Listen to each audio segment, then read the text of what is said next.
Paz Igreja. É uma alegria estar aqui compartilhando a mensagem do que o Senhor tem falado conosco. Irmãos, a maioria de vocês sabem, nós estamos na nossa série Seja Forte e Corajoso.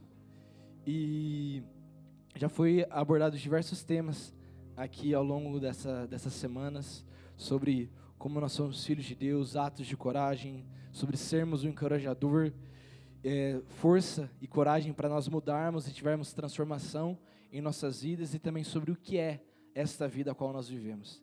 E a mensagem que o Senhor disse para mim, que era para nós estarmos meditando nessa noite, é sobre o que Deus diz sobre nós. O que Deus diz a meu respeito, o que Deus diz ao seu respeito. Porque nós estamos em um tempo que tudo que quer roubar a nossa atenção, tudo quer atrair e prender a nossa atenção, seja o nosso tempo, seja o nosso dinheiro, seja no trabalho, seja no trânsito, seja a internet, tudo deseja ter a nossa atenção.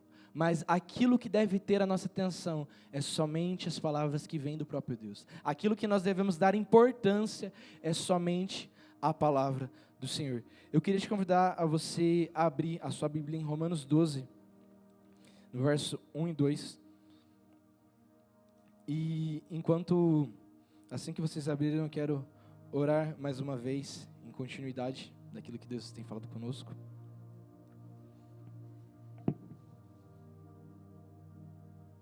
Romanos 12, no verso 1 e 2. Nesse momento eu quero te convidar a você fechar os seus olhos. Nós agradecemos ao Senhor. Jesus, obrigado, Senhor. Espírito Santo, nós agradecemos, Senhor, porque o Senhor é soberano sobre este lugar. O Senhor é soberano, Pai, sobre os corações. O Senhor é soberano, Pai, e o Senhor tem o controle dessa liturgia, de tudo que vai acontecer, Pai. O Senhor é soberano. Espírito Santo, eu te peço que nessa hora, Pai, os corações e as mentes estejam abertos, Pai, não para ouvir a minha voz, não para ouvir as palavras que eu vou falar, mas, Pai, que elas estejam abertas para ouvir a Tua voz, Senhor. Senhor, eu te peço que esse rio, Pai, que tem fluído neste lugar, eu te peço que o rio das águas que fluem do Teu trono, Senhor. Pai, nós cremos, Pai, que águas fluem do trono direto do céu, Pai. Águas que continuam fluindo, Senhor. Pai, continua fluindo sobre a nossa mente. Continua fluindo, Senhor, sobre o nosso coração. Continua fluindo, Senhor, sobre os nossos pensamentos, Pai. Eu peço agora, Pai, em nome de Jesus, que todo coração inquieto seja colocado em paz. Que toda ansiedade seja colocada de lado, Senhor. E a paz que vem do trono, a paz que excede o entendimento humano, a paz que excede os nossos problemas, a paz que excede todas as coisas, a paz das águas que fluem do trono, Pai. Nesse momento, Senhor, flui o Teu rio, que as Tuas águas, Pai, nos encontrem. Nós queremos apenas continuar ouvindo aquilo que o Senhor tem para falar, Senhor. Pai, me usa não por mérito meu, mas pela graça do Senhor, pela graça e pelo Teu sangue. Jesus, Você é o dono dessa casa, Você é o Senhor. Continue se fazendo presente aqui, Pai. É assim que nós oramos, em nome de Jesus. Amém. Irmãos, então o tema de hoje é o que Deus diz. E nós precisamos saber o que Deus diz, porque muitas vozes ao longo da nossa jornada, ao longo da nossa vida, tentarão roubar a nossa atenção. E nós precisamos estar atentos àquilo que Deus diz, porque aquilo que Deus diz é onde nós devemos investir o nosso tempo, onde nós devemos investir as nossas energias, onde nós devemos investir o nosso dinheiro. Tudo que nós temos e somos deve ser depositado à voz de Deus. E nesse tempo, como eu falei, nós estamos na era da informação, na era que pode acontecer em questão de alguns minutos, uma notícia, alguma guerra do outro lado do mundo, nós já sabemos aqui em questões de segundos. Nós podemos nos comunicar com pessoas de outros países em questões de segundos. Nós podemos ter dados que fluem ao longo da internet em questões de milésimos de segundos. Então tudo deseja a nossa atenção. E antes da gente entrar no texto, a gente precisa, o fundamento que eu quero colocar é que diante de Deus, todos nós carecemos de Deus. Todos nós estamos compadecidos ou doentes e carentes de quem Deus é. Romanos 12, no verso 1 e 2 diz assim: portanto, irmãos, pelas misericórdias de Deus, peço que ofereçam o seu corpo como sacrifício vivo, santo e agradável a Deus. Este é o culto racional de vocês. Verso 2: e não vivam conforme os padrões deste mundo, mas deixem que Deus os transforme pela renovação da sua mente, para que possam experimentar qual é a boa e agradável e perfeita vontade de Deus. Irmãos, a realidade que esse texto está falando é que nós precisamos batalhar para não sermos afetados e moldados pelo sistema deste mundo, pelos padrões deste século, pelos padrões da atualidade. E eu queria, antes da gente continuar, que você pensasse numa seguinte ilustração. O Senhor, a gente pode entender que Deus é um médico. E diante desse médico, ele tem um paciente, que seria a humanidade. E o homem, quando foi feito, ele foi feito à imagem e semelhança de Deus. Ele era perfeito diante de Deus, porque não existia falha dentro do jardim do Éden. Não existia corrupção dentro da criação de Deus no jardim do Éden. Mas, de repente, esse paciente, o homem, ele é deformado e transformado e afetado para sempre pelo pecado. Então, o homem que tinha uma perfeita conexão com Deus, que andava com o próprio Deus, que governava sobre o jardim, de repente, ele foi afetado. De repente, a morte se fez presente na história. De repente, o homem foi separado de Deus e foi desconectado de Deus. E Deus era a única fonte de vida. Então, era como se esse paciente, ele não tivesse mais acesso ao médico, porque ele não tinha mais acesso a quem podia resolver os problemas dele. O homem, a partir do pecado, não tinha mais como acessar a fonte da vida eterna. Mas, então, esse diagnóstico estava totalmente fechado. Gênesis 3, do 12 ao 15, vai deixar isso muito claro. Mas, Deus, ele decide, como um médico, intervir na história. E não para resolver o nosso problema, mas para salvar esse paciente que é a humanidade. E Deus, ele não somente intervém nos dando remédio.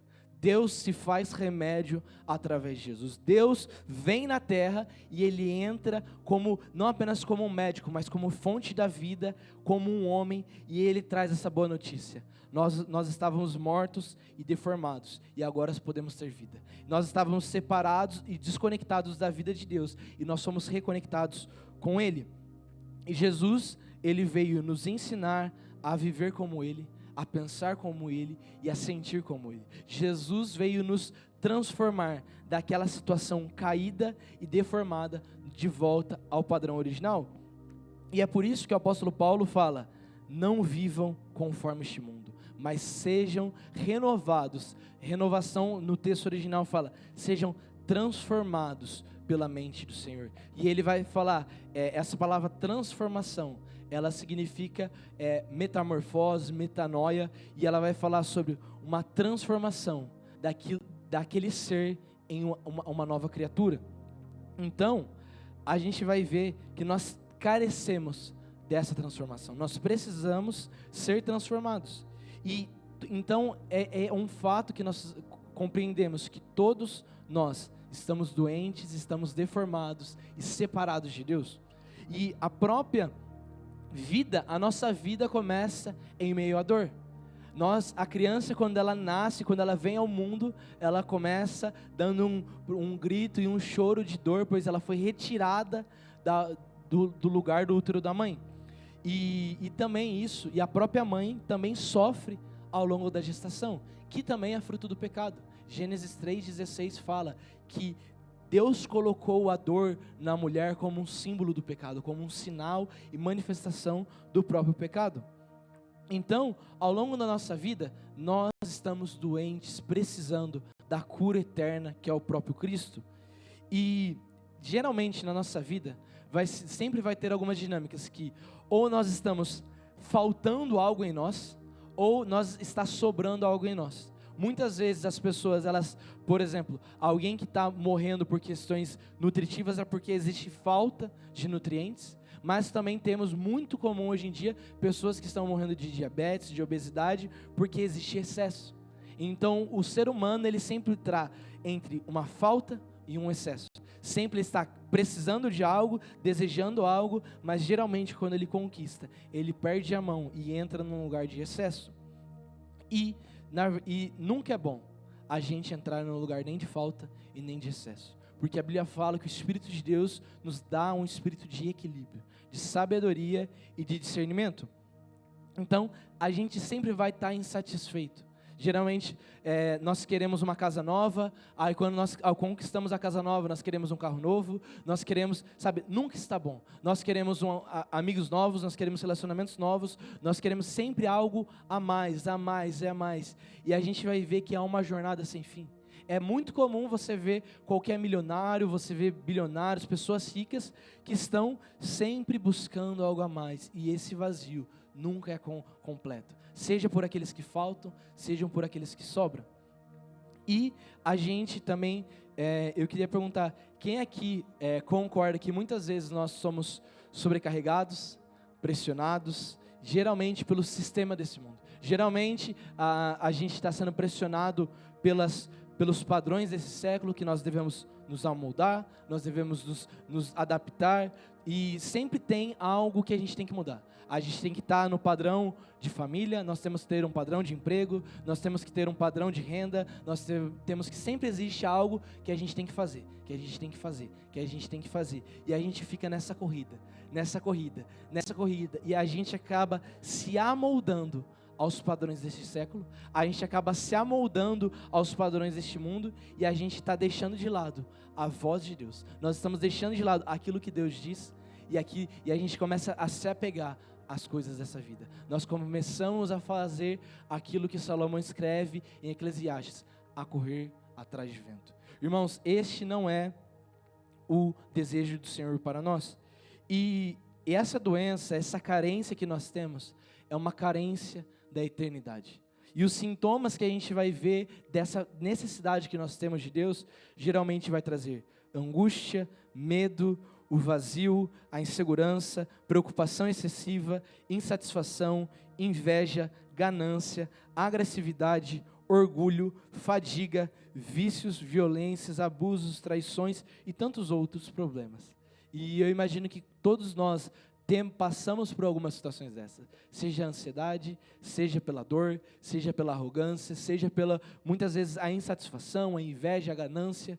Mas, irmãos, a solução que o Evangelho nos dá é: não vivam conforme o padrão deste mundo, mas deixem que Deus os transforme. Deixem que Deus os transforme pela renovação, para que a gente não acesse a vontade do mundo, mas para que a gente acesse a vontade de Deus. Nós sempre vai existir, ou nós ouvimos o discurso deste mundo, ou nós ouvimos a voz de Deus. Sempre, ou nós ouvimos o que esse mundo vai nos ensinar e vai impor para nós como padrão, ou nós vamos viver neste mundo ouvindo a voz de Deus. E você pode pensar, e eu cheguei, e o Senhor me levou a refletir, que Deus poderia facilmente, mediante esses problemas, Ele, no estalar de dedos, Ele tirar os problemas do mundo, tirar o pecado nisso, e Ele tirar toda a maldade que existia na terra. Mas Deus, Ele não faz dessa forma, porque quando Ele nos criou perfeitos. Quando Deus nos criou, Ele nos criou a sua imagem e a semelhança. Então, Deus, se Ele no estalar de dedos nos transformasse, provavelmente nós não seremos mais a imagem e semelhança dEle, mas seremos apenas uma manifestação do desejo de Deus. Então Deus, Ele quer nos transformar para nos redimir. Porque o processo que o Evangelho faz conosco Ele pega a nossa deformação, o nosso pecado, a nossa falha, a nossa morte, Ele nos transforma, Ele nos faz uma nova criatura e Ele nos leva a um lugar de redenção. Deus, Ele nos leva da deformação para a transformação e nos leva à redenção. E todos os dias é um caminho, é uma jornada de transformação diária. Irmãos, seguir o Evangelho é todos os dias seguir a Cristo. Seguir o Evangelho é todos os dias passar pelo processo de ser transformados, de assumir que nós precisamos de Deus para transformar o nosso coração. E quando que isso acaba? Quando que a gente chega lá? Quando Jesus voltar. É um fato que Paulo fala que um dia, ao soar da última trombeta, os nossos corpos serão transformados num abrir e fechar de olhos. Então, irmãos, a nossa jornada, ela tem um fim. É no dia que a última trombeta soar e Deus nos transformará e nos redimirá para sempre. Nós seremos para sempre transformados num abrir e fechar de olhos. Então, irmãos, nós entendemos que nós carecemos de Deus, amém?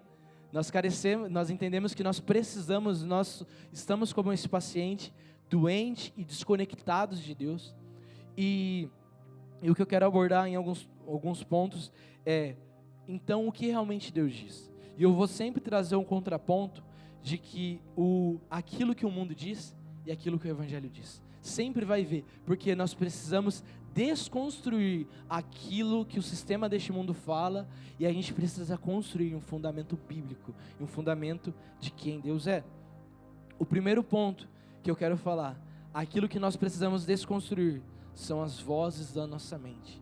E aquilo que nós precisamos colocar como fundamento, que quem nos guia é o bom pastor, que é Jesus. Enquanto as vozes da nossa mente vai tentar resolver todos os problemas da vida, enquanto as vozes da nossa mente vai tentar dar conta de tudo aquilo, o Evangelho nos diz que nós seguimos a Cristo. O Evangelho diz que nós somos ovelhas do bom e perfeito pastor. Abre comigo rapidamente em Salmos 23, para a gente ver o que a Bíblia fala sobre esse bom pastor. Salmo 23, a partir do verso 1.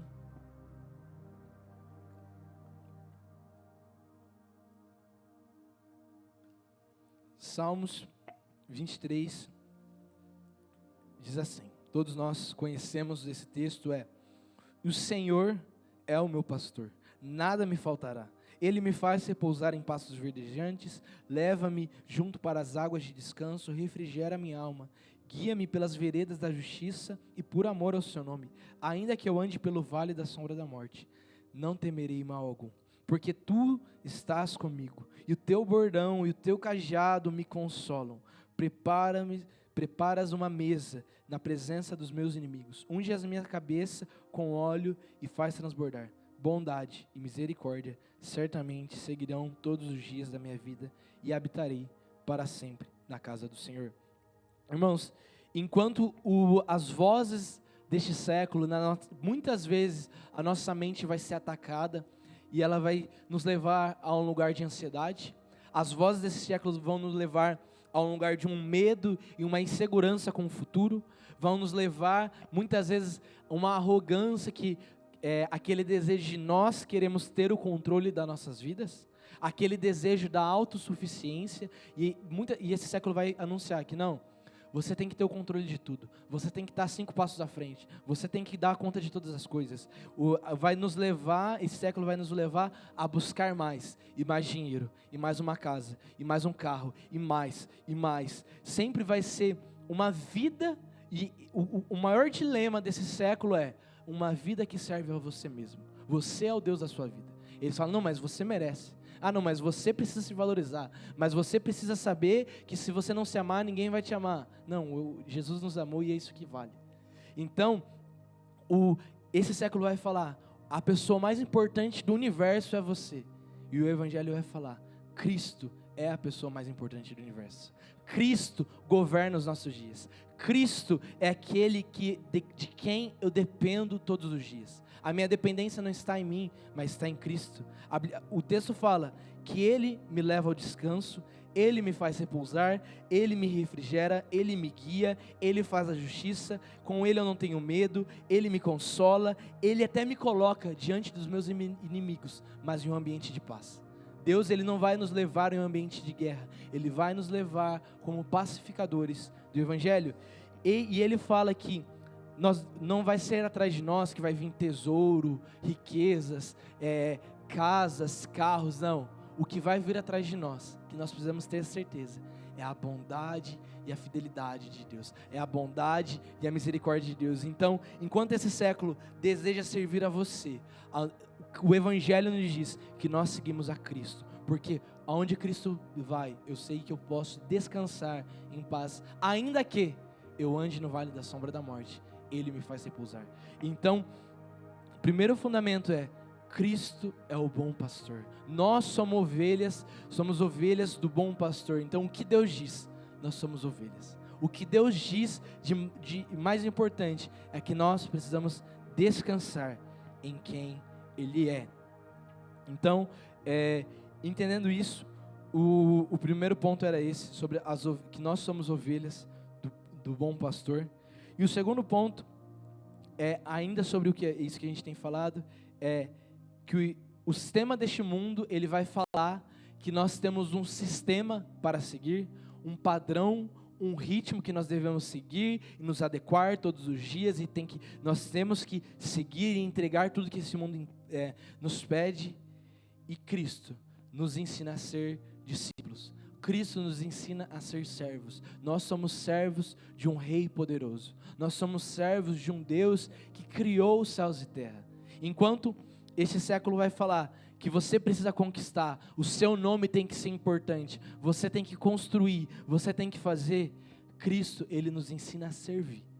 Ele vai falar, não precisa abrir, mas eu quero ler um texto em Marcos, que vai falar que dentre os governantes, Marcos 10, 42 diz assim: dentre os governantes, aqueles que são os maiorais exercem autoridades, mas entre vocês não é assim. Pelo contrário, quem quiser ser grande, se coloque a serviço do outro. E quem quiser ser o primeiro entre vocês, que seja o servo de todos.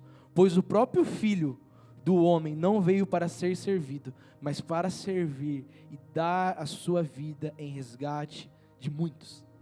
Esse texto ele está falando que nós estamos nessa terra, não para sermos os reis da terra, nós estamos nessa terra para servir. Nós estamos nessa terra porque a pessoa mais importante da história, o Rei dos Reis, serviu. O Rei dos Reis desceu do seu trono, se fez como um homem, se fez como um bebê. Jesus andou na terra para fazer uma coisa: servir o teu povo.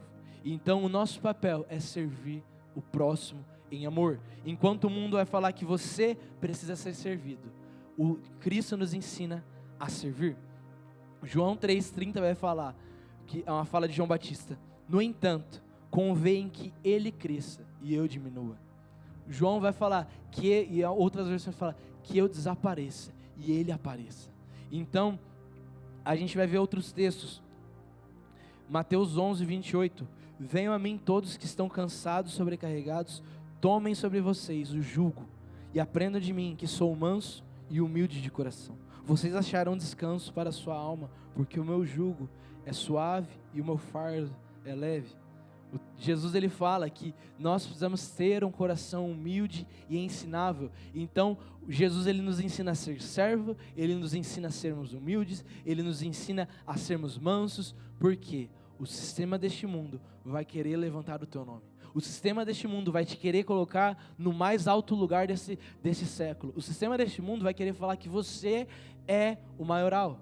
Mas aqui, como a gente leu em Marcos, mas entre vocês, entre nós, o povo do Evangelho, o povo do caminho, é diferente. Aqueles que querem ser maior, seja aquele que serve. Aqueles que quiserem ser o primeiro, seja aquele que serve. Seja aquele que se coloca como o último para servir.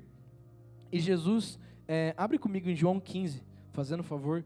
João 15, no verso 14.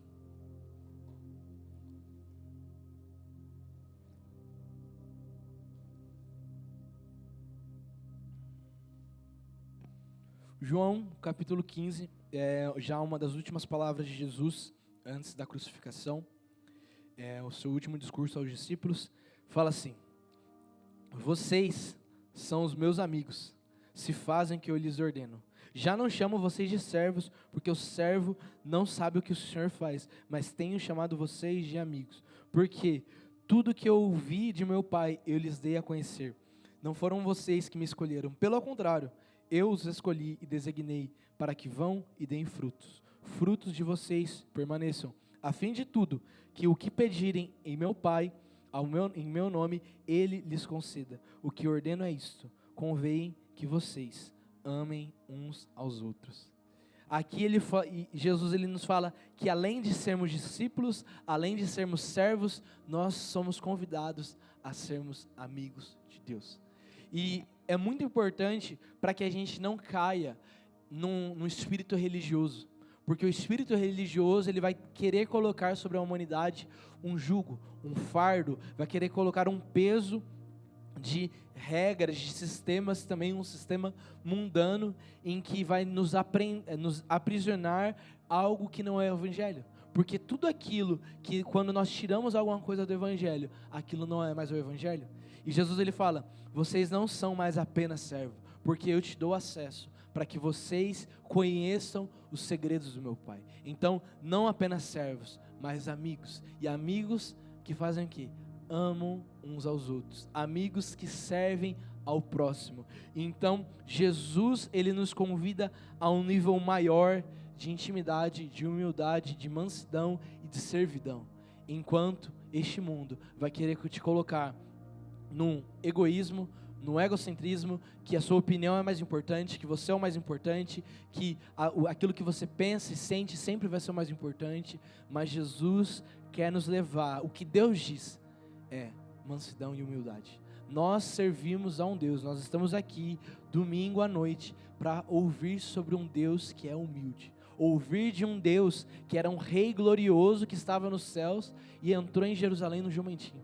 Nós estamos aqui para pensar em Cristo, e um Cristo que foi crucificado, um Cristo, irmãos, nós precisamos lembrar que Cristo morreu sem roupas numa cruz, a posição mais humilhante que Ele podia se colocar, Ele se colocou por nós.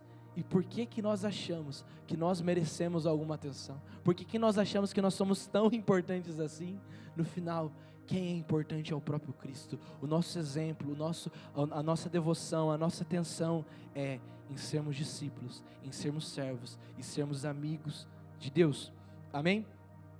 Irmãos, terceiro ponto para a gente caminhar é esse século, e aí um pouco do que eu estava falando anteriormente, e o maior ídolo desse século, porque nos tempos de Israel, eles tinham um problema com ídolos falsos deuses.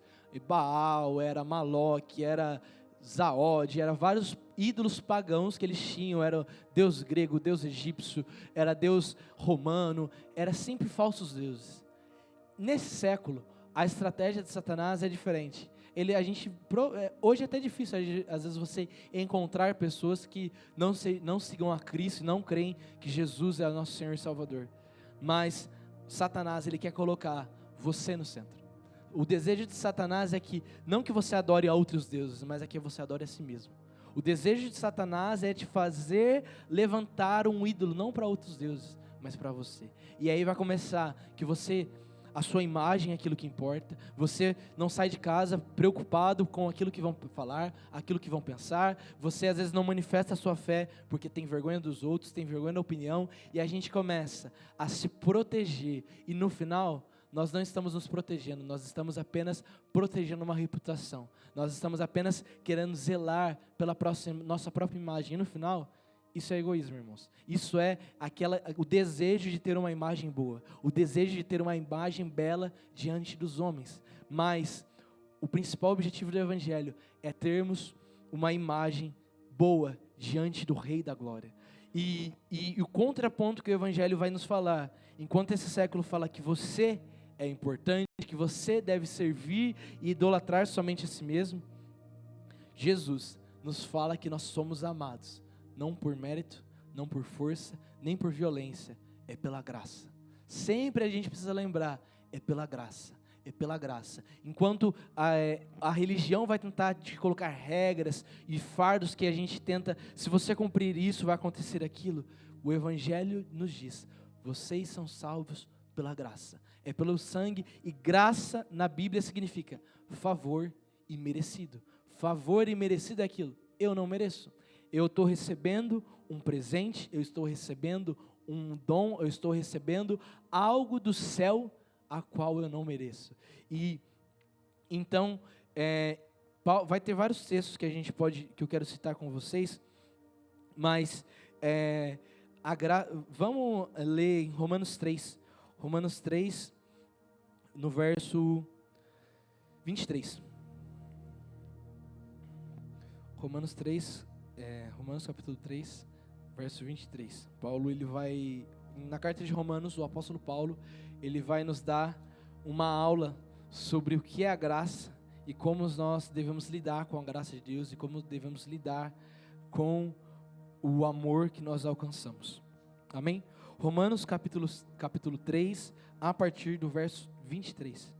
Pois todos pecaram e carecem da glória de Deus, sendo justificados gratuitamente por sua graça, mediante a redenção que há em Cristo Jesus, a quem Deus apresentou como propiciação no sangue mediante a fé. Deus fez isto para manifestar a justiça, por ter Ele, na sua tolerância, deixando impune os pecados anteriormente cometidos, tendo em vista a manifestação da sua justiça no tempo presente, a fim de que o próprio Deus seja justo daqueles que têm fé em Jesus. No verso 27 ele fala: onde então fica o orgulho? Foi totalmente excluído. Por meio da lei? A lei das obras? Não, pelo contrário, por meio da lei da fé. Concluímos que o ser humano é justificado pela fé, independentes das obras da lei. Outros textos, como Romanos 5 vai falar, eu só vou citar, justificados mediante a fé, temos paz com Deus por meio de Jesus Cristo. Temos também acesso pela fé à graça, a qual estamos firmes, e nos gloriamos e nos apegamos na esperança da glória de Deus. Irmãos, esses textos de Paulo vai deixar muito claro que é mediante a graça, é mediante esse favor que nós não merecemos e nunca vamos merecer de forma alguma, independente de quem nós somos, daquilo que nós fazemos, das nossas qualidades, das nossas boas obras, se somos boas pessoas, se somos bons amigos, se aquilo que nós fazemos ou deixamos de fazer dentro da igreja. Você não é amado por isso, você é amado pela graça e ponto. A Bíblia fala que Deus nos amou. Deus nos amou. Deus nos amou se você fizer. Não, Deus nos amou e ponto. A graça é esse presente. Até muitas vezes vai parecer que é muito para ser verdade, mas essa é a realidade da graça. A boa notícia é essa. A boa notícia do Evangelho é que nós fomos amados. Outros textos de Paulo vai falar que pela graça vocês são salvos, e juntamente com Cristo Ele nos ressuscitou e nos fez assentar em regiões celestiais. Vai falar também que nos tempos vindouros Deus mostrará a suprema riqueza da graça e a bondade de Deus sobre os homens, porque pela graça são salvos mediante a fé. E isso não vem de vós, é dom de Deus, e não de obras, para que ninguém se glorie, pois somos feitos a sua feitura, criados em Jesus Cristo, as quais Deus preparou de antemão para que andássemos nela. Então, diversos textos do Evangelho vai deixar muito claro, é pela graça, é por causa de Jesus. Irmãos, Romanos 3, 23 deixa muito claro, todos pecaram, todos pecaram, enquanto todos pecaram, então todos estão condenados, todos sem Cristo estão condenados. Esse é um fato supremo que a Bíblia deixa. Todos estão separados, todos estão doentes, todos estão carentes de Deus, mas Deus pela sua graça nos alcançou, Deus pelo teu sangue nos alcançou. Se não me engano, Romanos 5, 6 vai falar que antes éramos inimigos de Deus e Ele nos fez seus amigos. Agora nós temos paz com Deus por causa de Cristo. Então, enquanto esse século vai falar sobre você ser o centro, você ser o mais importante, você conquistar, você fazer, você construir, você executar, Cristo nos leva a um lugar de receber pela graça. Saber que a nossa salvação, a nossa eternidade não está nas nossas mãos. A nossa salvação está nas mãos de Deus. Se Deus, pela graça, um dia nós ouvimos o Evangelho e nós estamos aqui ouvindo a palavra de Deus, é a graça de Deus. A gente não merece. A gente não merece que Deus descia do céu e morresse numa cruz. A gente não merece que Jesus morresse no nosso lugar, mas pela graça nós caminhamos. Paulo fala para Timóteo: Timóteo, se fortifique na graça. Então, a instrução que Paulo deixa para Timóteo, deixa para nós cresça pela graça, ande pela graça, caminhe pela graça. Tito vai falar, Tito 2,11, porque a graça de Deus se manifestou salvadora a todos os homens. E Paulo vai falar, a célebre, no final da sua vida, jornada em 2 Coríntios, ele vai falar que Deus disse a ele: Paulo, a minha graça é o que basta para você, porque o meu poder se aperfeiçoa na fraqueza. De boa vontade me gloriarei nas fraquezas, e para que assim repouse o poder de Cristo. Pois sinto prazer nas fraquezas, nos insultos, nas privações, nas perseguições e até nas angústias, por amor a Cristo. Porquanto, quando sou fraco, é então que eu sou forte. Só um homem revestido da graça, só um homem debaixo da graça, ele poderia falar que quando eu sou fraco, é que eu sou forte. Somente um homem debaixo da graça, que ouve que nós somos amados pela graça, pode dizer a nós que é a graça que basta. E somente um homem é realmente cheio da graça de Deus para poder falar: sinto prazer nas fraquezas, nos insultos, nas privações, nas perseguições, nas angústias, por amor a Cristo. Geralmente, quando algo da nossa vida sai do lugar, quando sai como nós não planejamos, geralmente nós já entramos em crise existencial, nós entramos em crise de fé, nós ficamos incertos daquilo que nós acreditamos ou não, mas o convite o que Deus diz sobre nós: confie na graça. É a graça, é um presente, irmãos. É pela graça nós somos salvos, pela graça nós somos amados. Não precisa fazer nada para ser amado, nós somos amados. E então, quando nós recebemos o amor, nós caminhamos em obediência à palavra de Deus. Irmãos, e o último ponto que eu quero colocar com vocês, nós meditamos nos últimos 3 pontos, sobre que nós somos ovelhas do bom pastor, nós somos servos de um rei manso e humilde, nós somos amados pela graça. E o último ponto, e eu entendo que é algo muito importante nessa série, sobre sermos fortes e corajosos, é que nós somos filhos amados. Essa é uma verdade absoluta. Satanás, quando ele veio tentar Jesus, ele disse: se realmente você é filho,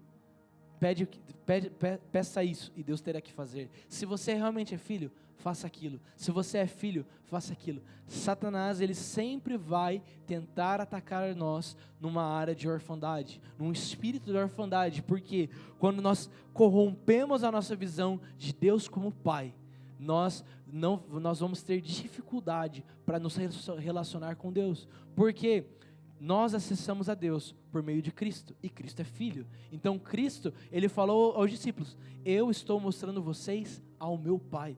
Então não tem como se relacionar com Deus sem pensar nele como Pai.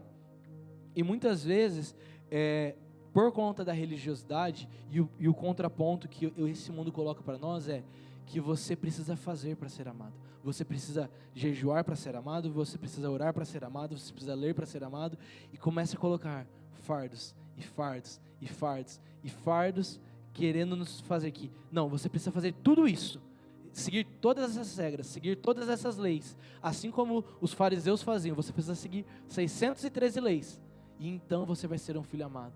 E na verdade, a filiação de Deus é exatamente a filiação que os homens têm com seus filhos. Uma criança, quando ela nasce, ela não pediu para nascer, ela não pagou para nascer, ela não paga a comida, ela não paga a moradia, ela não faz nada, ela simplesmente é filho, simplesmente ela é amado, simplesmente ela tem pais que o amam e dedicam a sua vida por amor. É um amor imerecido, é um amor que aquela criança até mesmo vai ser injusto, porque imagina, uma criança quando chega, ela traz despesa, preocupação, atenção, ela muda toda a rotina de uma família, mas é o amor. Aquilo que move é o amor. Se eu não me engano, em Mateus, Jesus ele vai falar que a pior dor que pode existir na terra é quando a mulher está prestes a dar à luz, mas quando o filho nasce, ela já se esquece da dor passada, e agora ela se alegra e festeja, pois tem o seu filho em suas mãos. E o Evangelho nos diz que a maior alegria de Deus é que nós somos filhos. Marcos 1:11 vai falar: uma voz do céu disse a Jesus, que você é um filho amado, que me dá grande alegria. Em Marcos, em Mateus, em Lucas, em João, nós vamos ver: filho amado, em quem me comprazo, em quem tenho prazer, em quem tenho alegria. Então, não é sobre o que fazemos, é sobre de quem nós somos filhos. Não é sobre aquilo que nós conquistamos, as regras, o que nós lemos, o quanto oramos e jejuamos. É que nós somos filhos. Deus nos amou e ponto.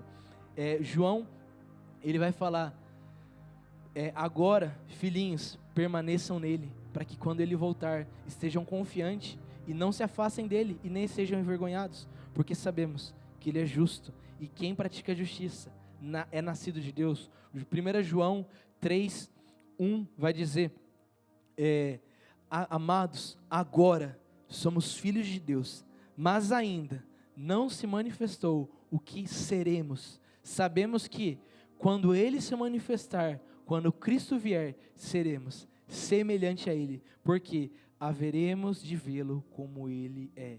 E toda essa esperança nele se resume como ele é puro. Aqui João está deixando muito claro que hoje nós somos filhos. E hoje, enquanto filhos de Deus, nós pecamos, nós falhamos, nós temos dúvida, nós temos medo, nós ainda estamos nesse corpo doente e frágil, e nós falhamos várias vezes com Deus. Eu tenho certeza que todos nós aqui falhamos com Deus constantemente. Mas um dia nós seremos como Cristo é. Nós seremos transformados à imagem de Cristo, que ele fala assim: ainda não se manifestou o que seremos nele, que quando ele se manifestar, seremos semelhantes a ele. Então, quando Jesus voltar, nós vamos ter pleno acesso a Deus. Não vai ter mais um corpo para sentir dor, não vai ter mais carência, não vai ter mais dor, não vai ter mais angústia, não vai ter medo, não vai ter depressão, não vai ter mais nada, pois todas as coisas passaram e coisas novas se fizeram, porque nós seremos plenamente filhos.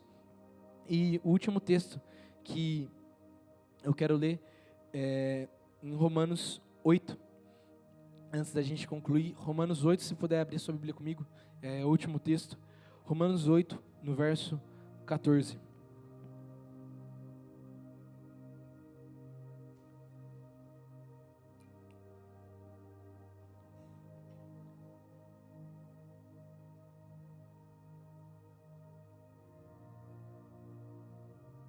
Romanos capítulo 8, verso 14 diz assim: pois todos que são guiados pelo Espírito de Deus são filhos de Deus, porque não receberam o espírito de escravidão para viverem outra vez atemorizados, mas receberam um espírito de adoção, por meio do qual clamamos: Abba, Pai.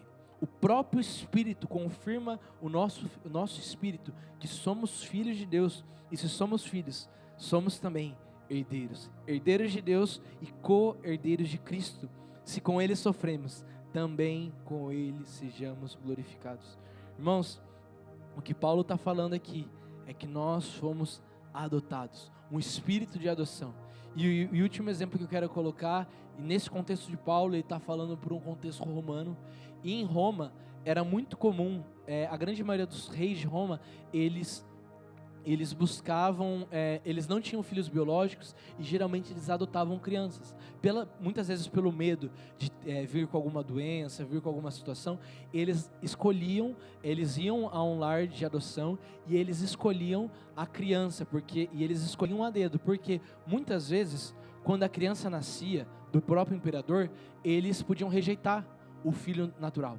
Mas quando um filho era adotivo, é porque aquele rei, aquele imperador, ele escolheu aquela criança a dedo. Ele escolheu de forma arbitrária. Então, quando Paulo está escrevendo para os romanos essa carta, ele tá falando: vocês foram adotados a dedo por Deus. Enquanto Deus podia rejeitar vocês, Deus escolheu vocês. Deus escolheu com o espírito de adoção, pelo qual nós podemos chamar Deus de Abba.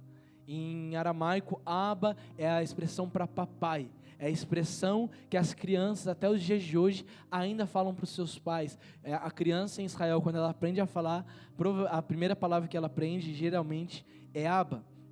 E ele fala: o próprio Espírito confirma ao nosso espírito que somos filhos. Somos herdeiros de Deus e co-herdeiros com Cristo. Se com Ele sofremos, também com Ele seremos glorificados. Irmãos, e a pergunta que o Espírito Santo tem feito a mim é onde está o nosso coração? O que o nosso coração tem ouvido? Nosso coração tem ouvido que as vozes desse século. O nosso coração tem ouvido que nós precisamos fazer, conquistar, avançar e prosseguir. Ou o nosso coração tem ouvido que nós somos filhos? Porque dentro de tudo que a gente falou, de todos os pontos que a gente pensou sobre sermos servos, sermos ovelhas, sermos amados pela graça, o fundamento é que Deus é o nosso Pai. Que Deus, Ele olha para nós com um olhar de amor. Deus, Ele olha para nós como se nós fôssemos a última ovelha. E Ele olha com um amor genuíno. Ele olha com amor soberano. E irmãos, a pergunta que Deus faz é: onde está o nosso coração? O que tem passado nas nossas mentes nesses dias? O que tem ocupado o nosso coração ao nos levantar? O que tem ocupado o nosso coração ao se deitar? Muitas vezes nós acordamos preocupados com os nossos afazeres, nós nos deitamos mais preocupados com os afazeres de amanhã.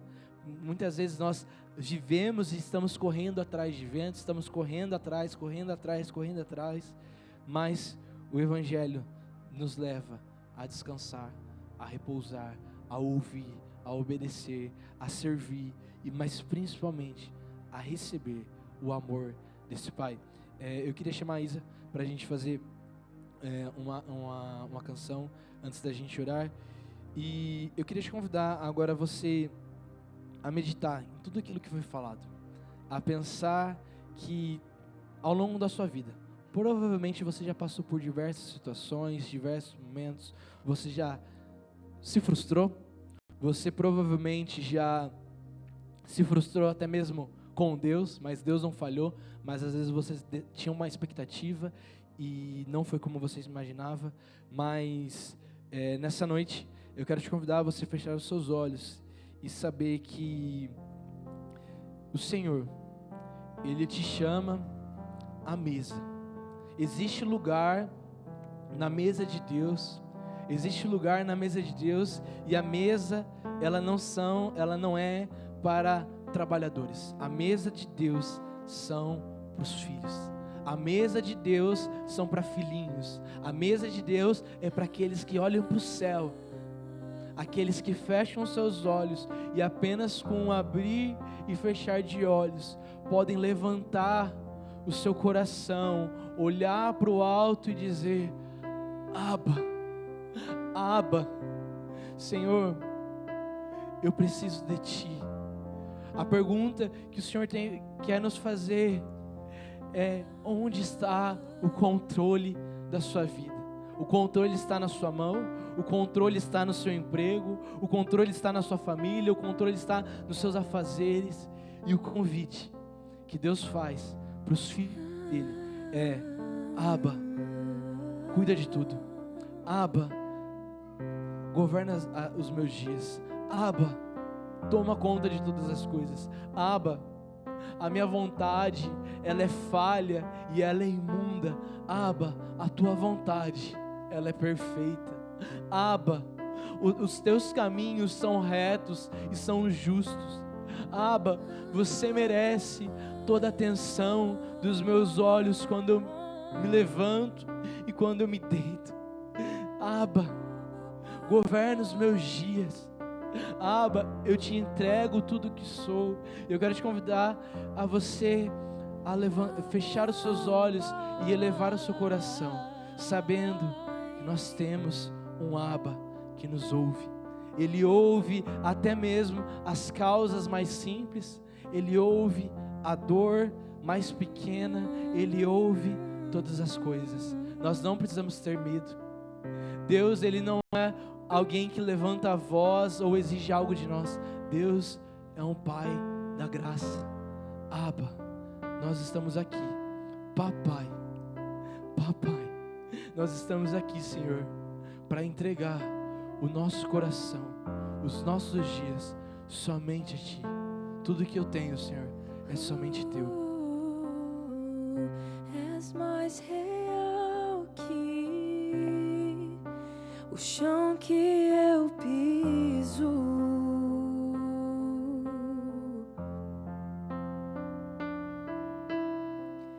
És mais real que o ar em meus pulmões.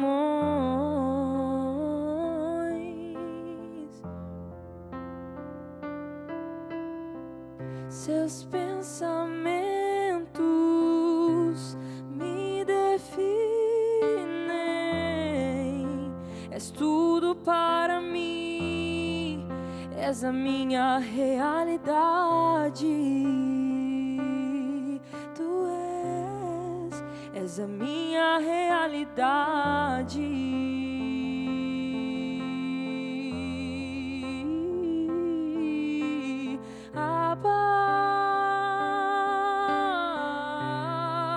Eu pertenço a Ti, Paizinho. Abba, eu pertenço a Ti. És tudo para mim. Tu és a minha realidade. Tu és meu Pai. Tu és a minha realidade.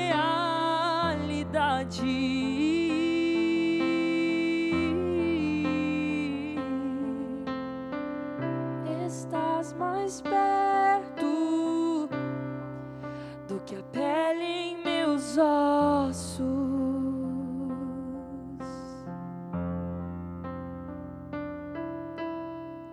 Estás mais perto do que a canção em meus lábios.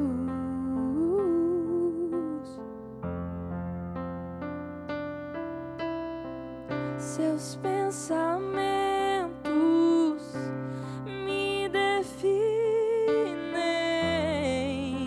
És tudo para mim, Paizinho. És a minha realidade.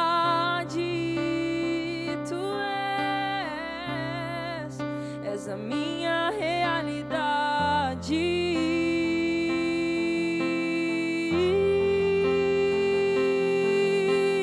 Abba, eu pertenço a Ti, Paizinho. Abba, eu pertenço a Ti. És tudo para mim. Tu és a minha realidade.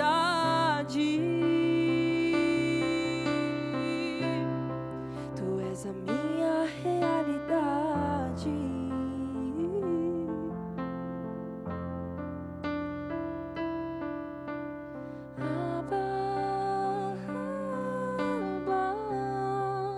Eu pertenço a Ti, pertencemos a Ti,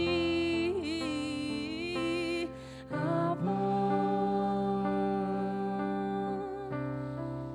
Eu pertenço a Ti. Eu quero te convidar a você colocar quem deseja entregar o seu coração às mãos do nosso Abba, colocar a mão no seu coração. E eu quero orar por você nesse momento. Abba, Senhor, os teus pensamentos é o que nos define. Os teus pensamentos, Senhor, é aquilo que define os nossos dias. Senhor, eu oro, Pai, para que nós entreguemos o nosso coração no teu altar, nos seus pés. Jesus, você é digno de receber as nossas vidas. Senhor, nós colocamos, Pai, as nossas pequenas vidas, Pai. Pequenas, Pai, e muitas vezes até as migalhas que nós temos no nosso coração, Senhor. E nós te entregamos. Abba, Abba, governa os nossos dias. Abba, você é aquele que nos diz, vai. Você é aquele que nos leva a repousar. Você é aquele que nos leva a descansar. Então, Senhor, eu oro por aqui agora, Pai. O amor, o teu amor, o amor que é mais forte do que a morte, o amor que é furioso, um amor ao mesmo tempo que é constrangedor, Senhor. Pai, eu oro, Senhor, para que a tua graça, Senhor, e nós possamos ouvir, Pai, a tua voz nos chamando de filho, não pelo aquilo que nós fazemos, não pelo aquilo que nós temos, pelo aquilo que conquistamos, mas você, com um olhar tão poderoso, um olhar tão grandioso de alguém que está no trono, de alguém que está rodeado de anjos, olha para nós e nos chama de filhos, de seus filhinhos, as suas ovelhas, os seus pequeninos. Senhor, nós entregamos os nossos dias, Pai. Pai, nós só podemos ser fortes e corajosos porque nós temos um Abba. Senhor, eu oro para que qualquer tipo de trauma, qualquer tipo de insatisfação ou de bloqueio, Pai, de alguém te chamar de Pai, de te chamar de Abba, seja quebrado em nome de Jesus. E Pai, que nós possamos todos os dias, no abrir e fechar de olhos, por meio da oração, por meio da fé, agradecer pela Tua presença. Abba, obrigado. Abba, obrigado. Abba, obrigado por estar nos meus dias. Pai, eu oro que em nome de Jesus, a voz que importa nas nossas vidas, a voz que importa na minha vida, a voz que importa na vida de cada irmão, é a voz do Abba, é a voz daquele que criou os céus e a terra, e olha para mim e me chama de filho amado. Olha para cada um neste lugar e fala: filho amado, em quem eu tenho alegria. Filho amado, em quem me comprazo. Filho amada, em quem tenho alegria. Filho amado, aquilo que nos governa é o amor do Abba, é o teu amor, papai e paizinho. Que em nome de Jesus, Pai, em nome de Jesus, esse amor nunca se afaste de nós. Que o teu amor nos revista hoje e sempre. É assim, Pai, que os teus filhos reunidos aqui diante da tua presença, oramos, entregamos o nosso coração às mãos do nosso papai. É assim que nós oramos, em nome de Jesus. Amém, amém e amém. Irmãos, era isso que o Senhor tinha para compartilhar conosco. Amém? Deus abençoe.